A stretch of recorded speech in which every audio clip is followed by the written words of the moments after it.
Guys, ഈ മഴക്കാലത്ത് നല്ല ചൂടി ചൂടി ചൂട് ദോശ നമുക്കൊന്ന് കഴിച്ചു നോക്കിയാലോ. ഇതാ ഈ വിറകടപ്പിൽ ഈ ചൂട് വറുക്കുന്ന ദോശ ഇതാ നമ്മൾ ഈ ചുട്ടുകൊണ്ടിരിക്കുന്നത് കേട്ടോ. അങ്ങോട്ട് ചുറ്റിയില്ലേ ആ ദോശ അങ്ങോട്ട് ചുടുമ്പില്ലേ, അതിൽ നിന്ന് വരുന്ന ആവി വറുക്കുന്ന ആ മണമില്ലേ മാഷേ, അതൊന്ന് ആസ്വദിക്കേണ്ടത് തന്നെയാണ്. ഈ വിറകടപ്പിൽ ആ ദോശ അങ്ങോട്ട് ചുട്ടു വരട്ടെ കേട്ടോ. അപ്പോഴേക്കും ഇതാ നമ്മുടെ കടലാക്രമണം, എൻ്റെ കടലാക്രമണം കേട്ടോ. അതിൽ ആ കടലാക്രമണത്തിൽ സോയാബീനും ചേർത്തിട്ടുള്ള ഒരു മസാല കൂട്ടോ. അതങ്ങാട് ഇളക്കി അതൊരു കടലാക്രമണം തന്നെയാണ് മാഷേ.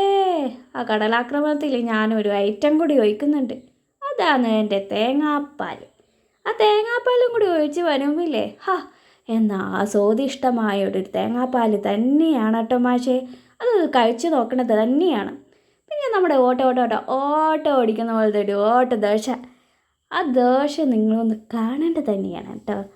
അതിലേക്ക് നമ്മൾ കടലക്കറിയും നല്ല ചൂട് വറുക്കുന്ന പോലത്തെ കട്ടൻ ചായയും കൂടി കുടിച്ചാലില്ലേ, അതും കൂടി പരക്കി അങ്ങോട്ട് അങ്ങോട്ട് ഇട്ടാലില്ലേ എൻ്റെ മാഷേ, വായിൽ കപ്പലോടും. അപ്പോൾ അത്രയേ ഉള്ളൂ. Like and share and subscribe.